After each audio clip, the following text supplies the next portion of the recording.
찬송가 516장으로 찬송하겠습니다. 516장 찬송입니다.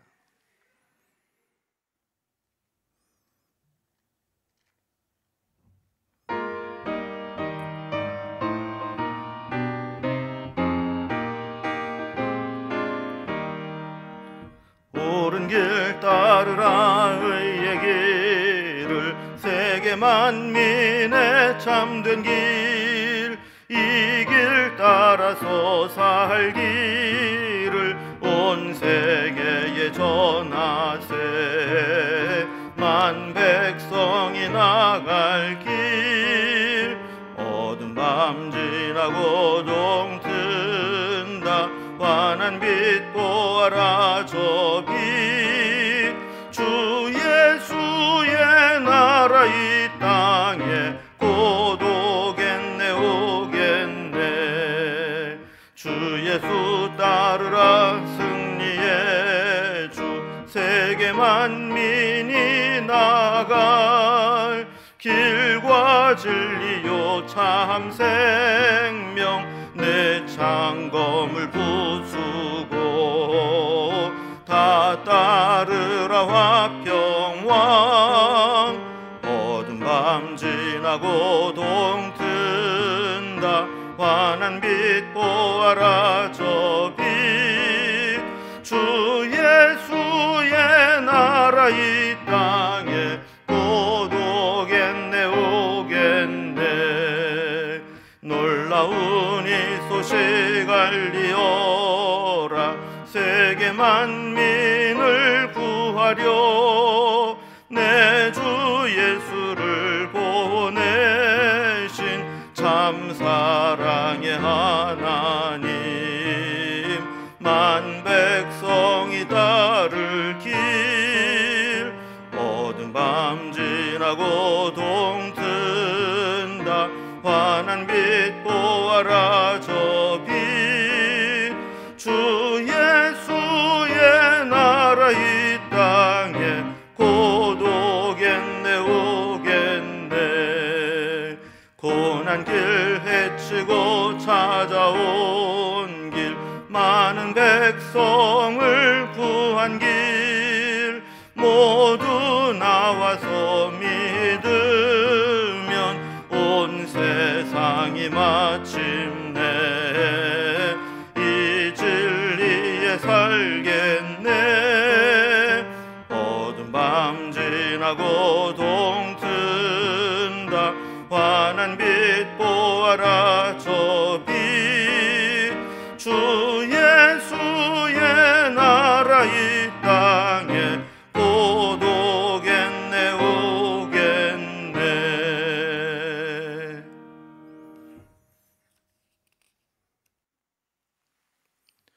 하나님 말씀은 누가복음 4장 31절에서 44절까지 말씀입니다. 누가복음 4장 31절에서 44절까지 말씀을 제가 봉독하겠습니다. 갈릴리 가버나움 동네에 내려오사 안식일에 가르치심에 그들이 그 가르치심에 놀라니, 이는 그 말씀이 권위가 있음이러라. 회당에 더러운 귀신 들린 사람이 있어 크게 소리질러 이르되, 아 나사렛 예수여, 우리가 당신과 무슨 상관이 있나이까? 우리를 멸하러 왔나이까? 나는 당신이 누구인 줄 아노니 하나님의 거룩한 자니이다. 예수께서 꾸짖어 이르시되 잠잠하고 그 사람에게서 나오라 하시니, 귀신이 그 사람을 무리 중에 넘어뜨리고 나오되 그 사람은 상하지 아니한지라. 다 놀라 서로 말하여 이르되, 이 어떠한 말씀인고? 권위와 능력으로 더러운 귀신을 명함에 나가는도다 하더라. 이에 예수의 소문이 그 근처 사방에 퍼지니라. 예수께서 일어나 회당에서 나가사 시몬의 집에 들어가시니, 시몬의 장모가 중한 열병을 앓고 있는지라. 사람들이 그를 위하여 예수께 구하니, 예수께서 가까이 서서 열병을 꾸짖으신데 병이 떠나고 여자가 곧 일어나 그들에게 수종드니라. 해질 무렵에 사람들이 온갖 병자들을 데리고 나아오매 예수께서 일일이 그 위에 손을 얹으사 고치시니, 여러 사람에게서 귀신들이 나가며 소리질러 이르되, 당신은 하나님의 아들이니이다. 예수께서 꾸짖으사 그들이 말함을 허락하지 아니하시니, 이는 자기를 그리스도인 줄 알미러라. 날이 밝음에 예수께서 나오사 한적한 곳에 가시니 무리가 찾다가 만나서 자기들에게서 떠나시지 못하게 만류하려 하며 예수께서 이르시되 내가 다른 동네들에서도 하나님의 나라 복음을 전하여야 하리니 나는 이 일을 위하여 보내심을 받았노라 하시고 갈릴리 여러 회당에서 전도하시더라. 아멘. 어제 본문부터 어제 예수님은 이제 공생애를 시작하셨는데 예수님의 공생애 사역의 현장들을 이렇게 따라가 보면 마치 어둠이 있는 곳에 밝은 빛이 들어가면 어둠이 물러가듯이 우리 인간의 모든 문제들 또 어둠의 영역들 가운데 주님이 들어가시게 되면 그 문제들이 다 물러가고 해결되는 모습들을 보게 됩니다. 오늘 본문에도 예수님이 공생애를 시작하시면서 찾아가시는 곳마다 이렇게 하나님 나라가 확장되어지고 인간의 문제들이 해결되는 그런 이제 사례들이 계속해서 나오게 됩니다. 예수님은 어느 한 곳에 머무르지 않고 중단 없이 계속해서 이 복음을 전하기 위해서 떠나시는 모습도 보게 됩니다. 오늘 본문에 보면 예수님은 갈릴리 해변에 있는 가버나움에 내려오십니다. 안식일에 회당에서 말씀을 가르치시고 또 그 자리에서 드러난 귀신 들린 자를 고쳐주시고 또 회당에서 나오신 예수님은 시몬 베드로의 집으로 가셔서 베드로의 장모의 열병을 고쳐주시게 됩니다.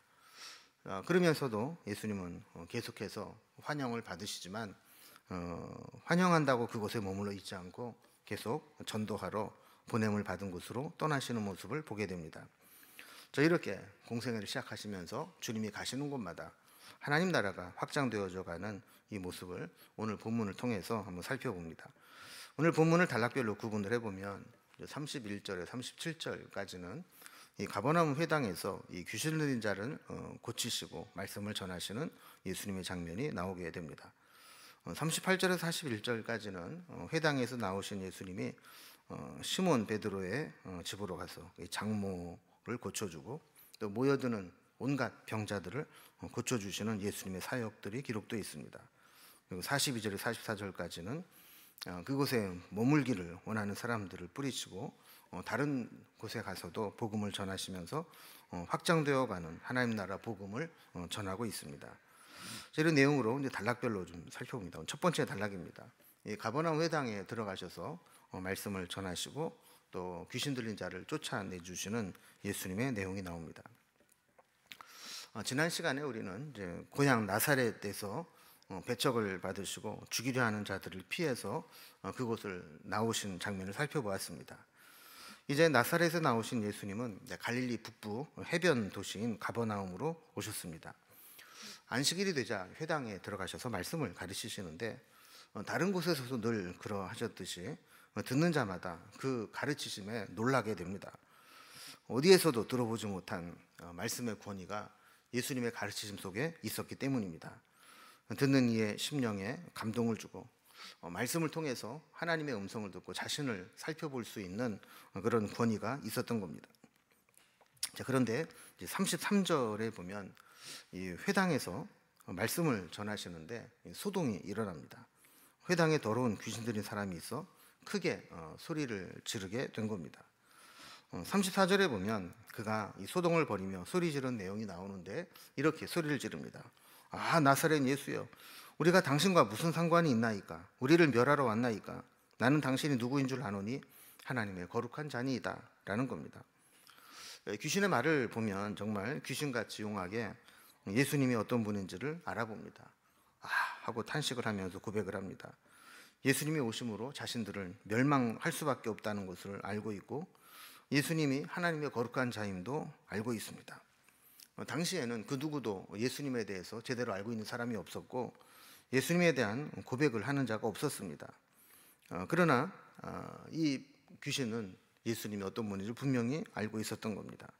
그러나 중요한 것은 예수님에 대한 어떤 지식을 알고 있고 얼마나 탁월한 고백을 했느냐가 아니라 예수님께 순종할 수 있느냐, 이게 진짜 중요한 것이었죠. 귀신은 예수님께 알아볼 수는 있었지만 순종하지는 못했던 겁니다. 35절에 보면 예수님께서 그에게 잠잠하고 그 사람에게서 나오라고 꾸짖으십니다.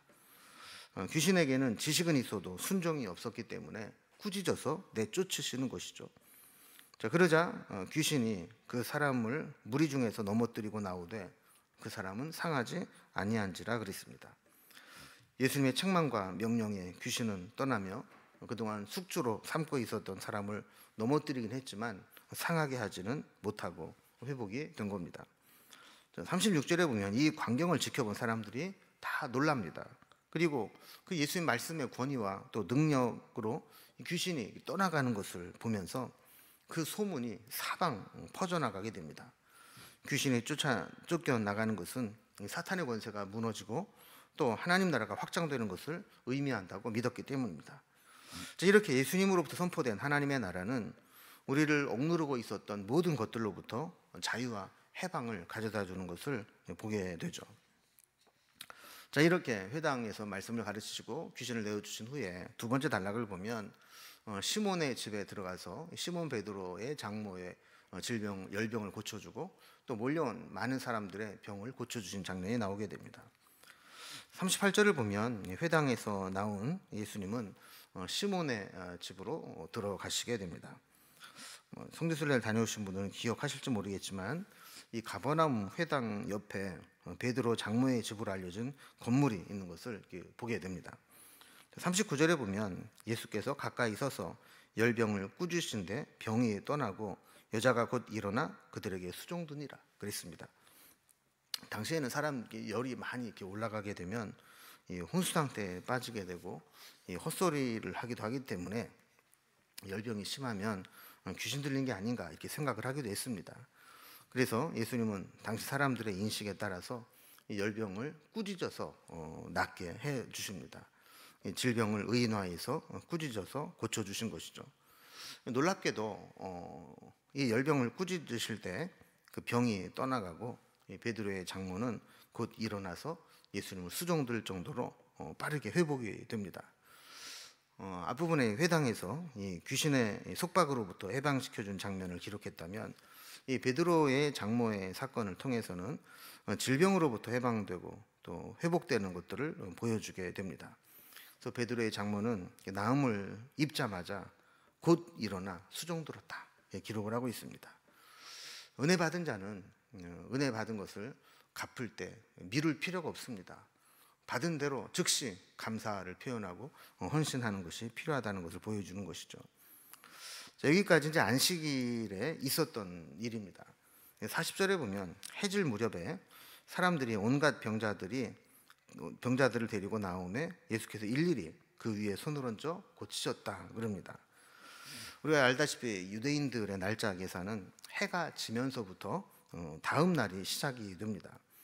해질 무렵에 사람들이 온갖 병자들을 데리고 왔다라고 하는 것은 이제 안식일이 끝났다라는 것을 의미하는 것이죠. 그래서 안식일에 병을 고치면 안식일을 범한 것으로 여기기 때문에 안식일까지는 병자들을 데리고 오지 못했지만 해가 지면서 안식일이 끝나자마자 자기가 아는 이 병자들을 다 데리고 예수님께로 모여온 것입니다. 41절을 보면 예수님이 일일이 안수하시며 고치시는데 능력이 나타나게 됩니다. 병자들이 낫고 귀신들이 나가면서 소리를 지릅니다. 이쪽 귀신들은 공통점이 신앙 고백을 잘한다는 겁니다. 나가면서 소리를 지르면서 당신은 하나님의 아들입니다라고 고백을 하고 나가게 됩니다. 근데 예수님은 아까와 마찬가지로 귀신을 꾸짖으시면서 그들이 말하는 것을 허락지 않으십니다. 저들이 기대하는 그리스도로 알고 민족 해방자로 또 오해를 할 수도 있기 때문에 하나님의 아들이니 그리스도이니 하는 그런 말들을 하지 못하게 막으신 것이죠. 어쨌든 이렇게 예수님은 모든 질병들을 고치시면서 인간 가운데 있었던 질병과 귀신과 모든 어두운 부분들을 다 밝히시고 물리치시는 장면이 나오게 됩니다. 세 번째 단락을 보면 예수님의 이 사역이 점점 확장되어져 갑니다. 안식일이 끝나면서 환자들을 데리고 온 사람들이 얼마나 많이 몰려왔는지 일일이 안수하면서 고치실 때 날이 밝아왔다라고 기록을 합니다. 밤새도록 예수님이 치유 사역을 감당하신 것이죠. 42절에 보면 날이 밝음에 예수께서 나오사 한적한 곳에 가시니 무리가 찾다가 만나서 자기들에게서 떠나지 못하게 만류하려 하매 그랬습니다. 자, 예수님은 사역을 마치시고 하나님과 교제하기 위해서 주님 앞에 자신을 돌아보는 시간들을 가졌습니다. 날이 밝아오자 이렇게 한적한 곳으로 가시게 되는데 막 갑자기 사라진 예수님 때문에 무리들은 당황하면서 예수님이 가신 곳을 찾아 나선 것 같습니다. 자, 그러다 예수님을 만났는데 얼마나 반갑겠습니까? 그러자 그들은 예수님을 만류하면서 다른 곳으로 갈 수 없습니다. 우리를 떠나지 못합니다. 여기 계속 계셔야 됩니다라고 만류한 겁니다. 그들은 예수님을 가버나움에 정착시키려고 한 것이죠. 그러니까 다른 곳에 가지 마시고 이곳 가버나움에서 우리의 주치의로, 우리의 주님으로 있어 주십시오라고 만류한 겁니다. 이것은 자신들의 유익을 위해서 예수님의 활동을 묶어두려고 한 것입니다. 대단히 이기적이고 무례한 행동이죠. 자신들의 유익을 위해서 하나님이 하시는 일을 제한하려고 했던 것입니다. 예수님은 단호히 거절하십니다. 43절에 보면 내가 다른 동네에서도 하나님의 나라의 복음을 전하여야 하리니 나는 이 일을 위해 보내심을 받았노라 이렇게 말씀을 합니다. 예수님은 한적한 곳에서 하나님과 교제하시면서 하나님의 뜻을 확인했습니다. 예수님은 한 곳에서 머무르면서 편안히 대접받으시는 것이 하나님의 뜻이 아니라 하나님이 보내신 곳, 다른 곳에 가서도 복음을 전하고 하나님 나라를 전파하는 것, 이것이 하나님이 원하시는 것을 분명히 아셨던 것입니다. 그래서 44절 말씀처럼 갈릴리 여러 회당에서 전도하시게 되는 것이죠. 우리도 예수님의 모습을 보면서 내가 서 있는 삶의 자리를 늘 점검해 볼 필요가 있습니다. 나를 움직이는 동력은 무엇입니까? 우리는 무엇을 위해 살아가고 있습니까? 어떤 사람의 누구의 요청 때문이 아니라 누구의 보내심 때문에 움직이고 있는가가 중요한 것입니다. 우리의 삶의 자리와 방향을 나를 보내신 이의 뜻에 맞추고 조율해야 합니다. 우리를 통해서 하나님 나라가 확장되어 가도록 기도하며 쓰임받는 삶이 되어야 합니다. 우리도 어떤 성공이나 평안함, 부유함이 보장된 곳이 아니라 하나님이 보내신, 부르신 소명과 이 사명이 있는 곳으로 가서 하나님 나라를 위해서 섬기는 삶이 필요한 것이죠. 이렇게 예수님께서 공생애를 시작하시면서 하나님의 나라의 능력이 나타나게 되고 예수님은 그 뜻에 순종하시려고 다른 곳으로 계속 옮기시는 것처럼 우리도 주님의 복음의 능력을 가지고 우리 주변을 복음으로 밝히는 그런 사명을 감당할 수 있기를 주님의 이름으로 기원합니다. 기도하겠습니다. 예수님께서 공생애를 시작하시면서 인간의 모든 어두움과 고통과 아픔을 물리치시고 하나님 나라를 확장시키는 것들을 살펴보고 있습니다. 하나님은 이 일을 위해 오셨기 때문에 예수님을 환영하고 또 영접하려고 하는 가버나움에 머물러 있지 않으시고 또 다른 어려움이 있다 할지라도 다른 곳에서 계속해서 복음을 전하시려고 하는 것들을 보게 됩니다. 우리도 우리를 보내신 자리를 기억하게 하시고 그곳에서 보내심을 받은 이분 그 뜻을 온전히 이루며 살아갈 수 있도록 인도해 주시옵소서. 복음의 전달자로 살아가게 하시고 우리가 가는 곳마다 어둠이 물러가고 고통이 떠나가고 하나님의 뜻이 이루어지는 전달자가 될 수 있도록 역사하여 주시옵소서. 오늘도 우리가 하루를 살아가는 날 동안 주신 은혜를 기억하고 주님과 함께 살아가기를 소망하며 예수님의 이름으로 기도드리옵나이다. 아멘. 각자의 기도 제목들로 자유롭게 기도하시겠습니다.